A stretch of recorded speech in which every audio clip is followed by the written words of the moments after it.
Hello, my name's Dee Dee and I'm a 60-year-old woman. My husband died about 5 years ago, but I'm still a working woman. I have 5 kids, 4 of which live in different states all across the country. They each have their own families, and I'm beyond blessed to have such a big family. One of my kids, Jack, still lives in our hometown. He attended the community college here, which is where he met his wife, Riley. I liked her, but I didn't think my opinion mattered either way as long as Jack was happy. The two of them got married pretty soon and then pursued further education together in their respective fields. When they got good jobs and earned enough, they decided to have a child. I was excited because that meant I had one more grandchild to spoil. But Riley was weird about me meeting my grandchild, Jason. She was very particular about when I could visit and how long. It was understandable in the first year of Jason being born, but even when he was 6, that was odd. But I let it go because every family functioned differently. Before I knew it, though, 12 years had passed. Because of the limited amount of interaction I was allowed to have with Jason, I didn't really get to develop a strong bond with him. All I did know was that we both shared a genuine love for books. So whenever I did go over, I made sure to buy him some books I knew he'd like. One day I was at work when I got a call from Jason. Now, that was odd for various reasons, the most prominent reason being that Jason and I barely spoke outside of family gatherings.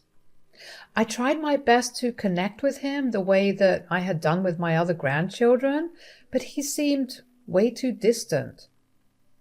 "Grandma, are you free to talk?" "Yes, honey, any time for you. Tell me, is everything okay?" No. Why are you crying? Did you get hurt? Is there anybody at home who can help you?" "Mom and Dad are here, but do you need me to call them for you?" "No, I called you because I needed your help." "My help? What could I help you with, darling?" "I need you to save me." "Jason, what are you talking about?" "Don't laugh, Grandma." "I'm sorry, honey. That was not what I was expecting you to say." "I'm not kidding. If you aren't going to help me, I'll find a different way." "No, hold on. I'm sorry for laughing. Now, why don't you explain what you meant?" "I need you to save me from my devil mother." "Devil mother?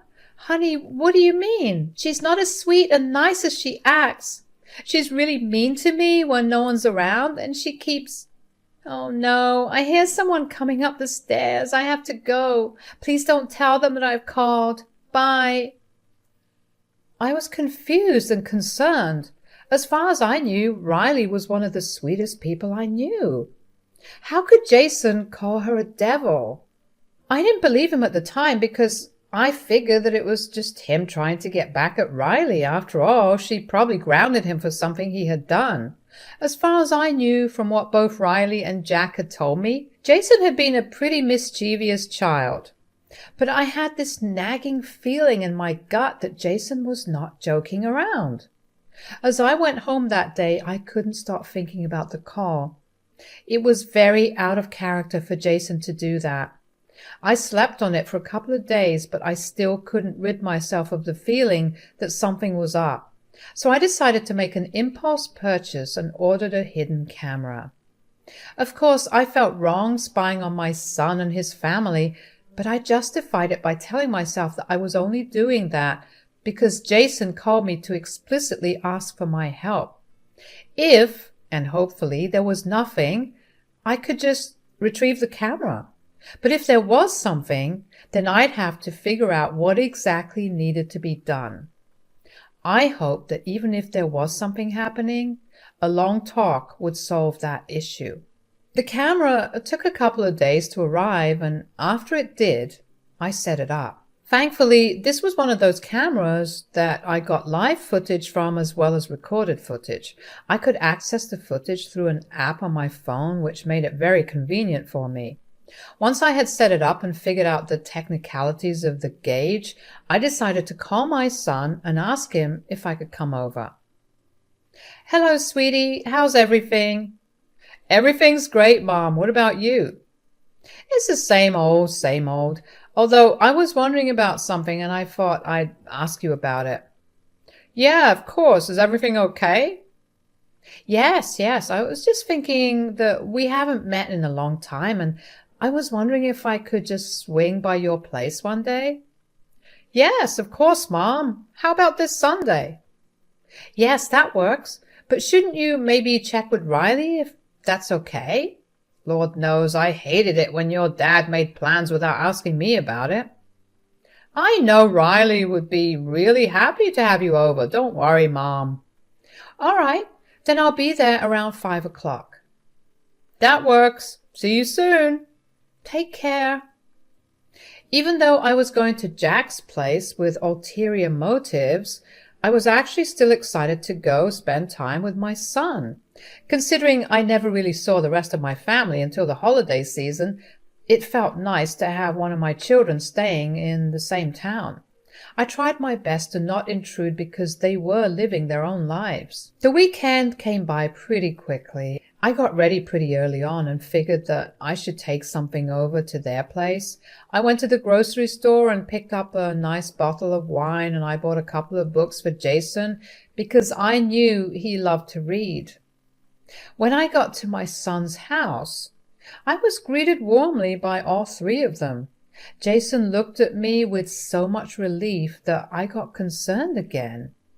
He hadn't tried to contact me after that first phone call, so I had no way of knowing what he was going to say when he hung up. I spent the next couple of hours just talking to Jack and Riley. We had dinner and drank wine. At some point, Jason went to his room because we were talking about adult things that I bet weren't of interest to him, so I excused myself to go talk to Jason. Riley did try to subtly stop me, but I insisted because I had visited them after a long while, and I didn't think it was right to not spend time with my grandson.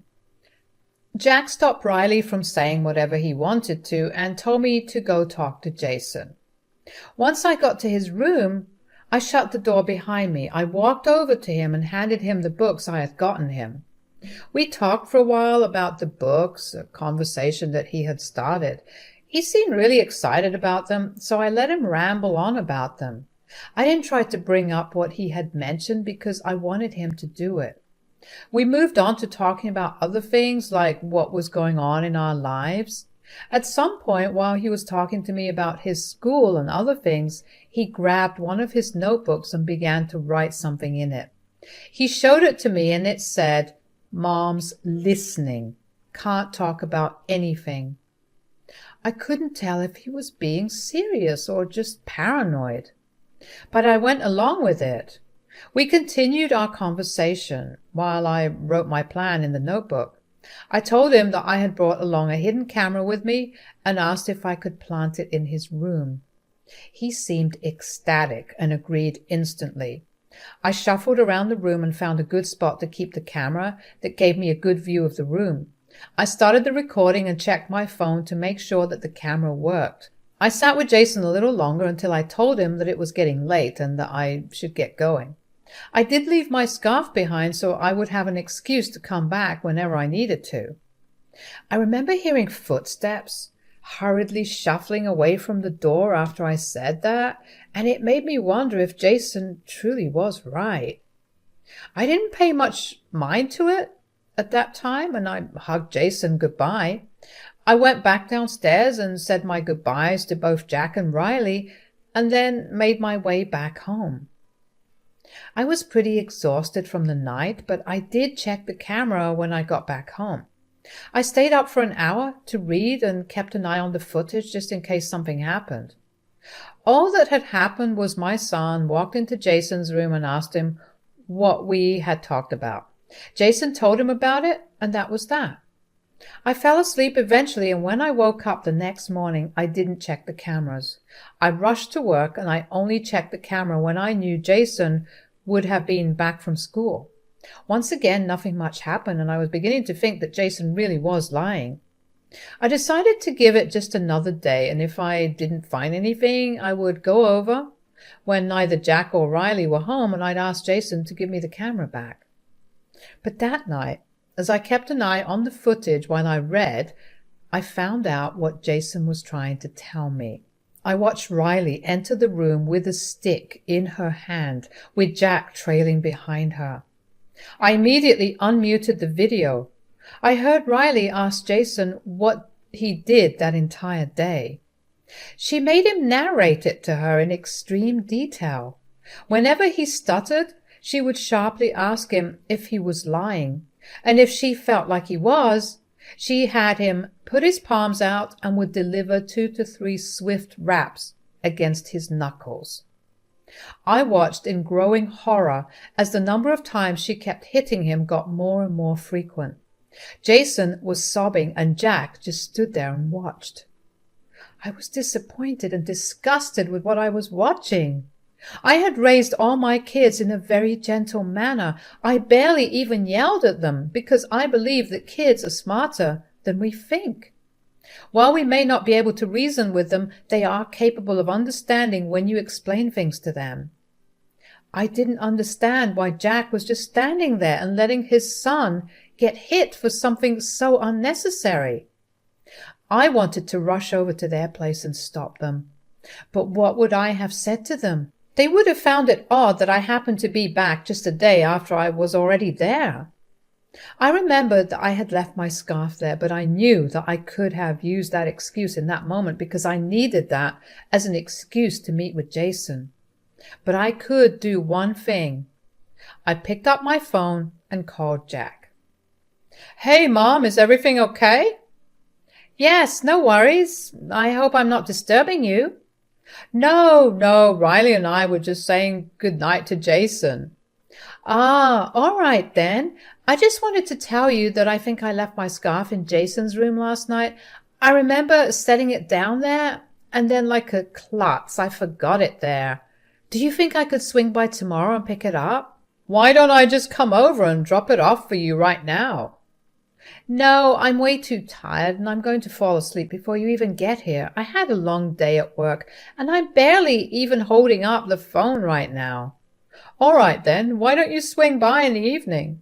"I can't do that. I'm meeting up with a couple of my friends for game night tomorrow." "Well, Riley and I won't be back till evening. Why don't you swing by the day after?" "I need that scarf for tomorrow. We're having a themed get-together of sorts." "Well, you could swing by in the afternoon. Jason will be home." "Oh, lovely. I'll be there around 2. Good night, Mom." My heart raced as I came up with lies on the spot. At least my call distracted Jack and Riley enough for them to discuss whatever I had said to Jack instead of focusing on hitting Jason. But before they left Jason's room, Riley declared that Jason would not be getting any dinner or any other meals until dinner the next day. I was appalled. I wished I didn't believe that Riley and Jack would follow through, but from what I saw, I knew that wouldn't be the case. The next day, I took off from work and mentally prepared myself for the conversation that I was going to have with Jason. I was sure that he would not want to continue living there, but I still needed to hear him say that. Before I went over to Jack's place, I made sure to pick up some food for the both of us. When I got there, Jason looked like he was about to faint at any minute. He looked weak, and he was very lethargic. Riley really did make him not eat anything. I quickly gave him his food and watched as he devoured it. I felt so sorry for him, and I knew that I wanted to make things better for him. When he was done eating, I spoke to him. "Did you see everything that happened?" "Yes, darling, and I'm so sorry for laughing at you earlier. I had no idea." "No, it's okay. I know Mom seems like the nicest person, but has she always been this way?" "The beating only started recently, but the starving has been going on for a while. And I just need to get a clearer understanding. So could you tell me why Jack isn't doing anything?" "He's too scared of Mom. He just follows her everywhere and listens to everything she says. Everything she wants, she gets. Oh, honey, I'm so sorry that you've been dealing with this for a while. But I am curious. Why didn't you eat anything at school? Mom didn't send me to school. On days that she doesn't let me eat, I stay home. Mom measures how much of each food is there in the house, and if it's even 1 gram off, when she gets back, I get punished more. So she's starving you and jeopardizing your education? I'm definitely going to do my best to help you out, okay? I need you to tell me right now if you would like to come live with me. I'll take care of everything you need, and I'll keep you away from Mom and Dad. Of course, Grandma. Anywhere away from here will be great. I promise to only be good. Just please, take me away from here. I promise I will, darling. But it will take some time. Do you think you can handle staying here for a little while longer? Yeah, I can. I've been living here for 12 years, so I can wait a little more. I carefully took away all the wrappers and made sure to leave no trace of any food there. I didn't want Riley to make things worse for Jason. I then helped Jason clean up any crumbs and then checked and double-checked to make sure we left the place exactly as it had been. I went back home and made sure to call Jack, to let him know that I had gotten my scarf back and thanked him for being cooperative. Next, I contacted a good friend of mine who worked with family law. I explained my situation to him, and he told me that it would be hard and long to fight for custody of Jason. He also informed me that while I may be able to get custody, the judge may only give me a temporary one, and in that time, Riley could easily change up her behavior and get back her custody of Jason. I knew that getting her to court and trying to fight for custody was definitely not going to work in my favor, especially with what little evidence I had. But I did know one thing. I could use the evidence I did have to get her to make me Jason's legal guardian. You see, Riley worked as a counselor at one of the many middle schools in our district. I was sure that she wouldn't want her abusing her child to reach anywhere and take away her current job and future job prospects. I kept careful watch over the footage the next few days as I gathered all my evidence and sorted the paperwork for a transfer of guardianship. I waited until it was the weekend to go over to Jack's without any notice. When Jack opened the door, he seemed surprised to see me there. "Mom, what are you doing here?" "I need to talk to you and Riley." I don't think now's a good time." "Why? What's going on?" "Just family stuff. Hold on. How come you're suddenly over so frequently?" "Can't I visit my son? I didn't think I needed to have any special permission to do that." "No, I didn't mean it like that. It's just that you've taken a sudden interest in us this week, and it's weird because you rarely ever dropped by before." "It isn't really weird. I only came over today because I have something seriously important that I need to talk about with the two of you." "I don't think—" "What's that sound?" I knew that Riley was doing something to Jason because of how evasive Jack was being. But when I heard what sounded like loud crying coming from Jason's room, I pushed Jack aside and walked into the house. There was no way I was not going to protect him when I was standing right there. I ran, well, more like speed walking, considering I'm not very young, to Jason's room and burst the door open, only to see Jason sobbing as he clutched his face. Riley was breathing hard as she looked at him with so much malice that I shivered. I ran over to Jason and asked him if he was all right. He just hugged me tight and wailed into my ears. Riley humphed and walked away. When Jason calmed down, I took a good look at him and noticed that his cheek was red and swelling up. His knuckles were bleeding, and there were welts on his arms, all from the stick. I felt a kind of rage in me that I had never felt before. What kind of a monster do you have to be to hit a child so hard? Nothing the child did deserved that level of treatment in any case. I went downstairs to the kitchen and grabbed a bag of frozen veggies and went back upstairs to give it to Jason so he could use it to help reduce the swelling in his cheeks. Once I had made sure that he was okay, I told him that I would be taking him to my place that day and asked him to pack as many of his things as he could. With that, I walked back down to talk to both of them. Riley looked mad and Jack looked like he wanted to be anywhere but there. "How dare you just barge into our home that way?" "Isn't it a good thing that I did? You are hitting your child for crying out loud." "What I do in my family is none of your business. Your child is my grandson, and he is a part of my family too. You're hurting him, and I can't let that go on." "He may be your grandson, but you don't live with him. You don't know what a brat he is. I'm just disciplining him." "Who cares if he's a brat? He's a child, and there are so many other ways to go about disciplining a child other than hitting them. I mean, you, of all people, should know this. Listen, I don't believe in any of that gentle parenting crap. Leave me and my family alone. You got it?" "I'm afraid I can't do that." "What do you mean?" I handed Riley the papers that she needed to sign to transfer guardianship rights to me. Both she and Jack stared at the paper for a long minute before looking at me in utter confusion. I explained to both of them that they both had to sign the papers or I would be releasing the proof I had of them hitting Jason. "What do you mean by proof?" "I set up a hidden camera in Jason's room last week and I have all the proof I need. Neither of your jobs will appreciate what you guys do, especially yours, Riley. If you want to have any income at all, I suggest that you sign the papers." "You were spying on us? That's a gross violation of our privacy." "Don't get me wrong, but I was only acting on information that I had. I needed to make sure Jason was doing all right." "Mom, don't do this to us. Give us another chance. I'll make sure it doesn't happen again." "I don't want to hear any of it. I'm very disappointed in you, Jack.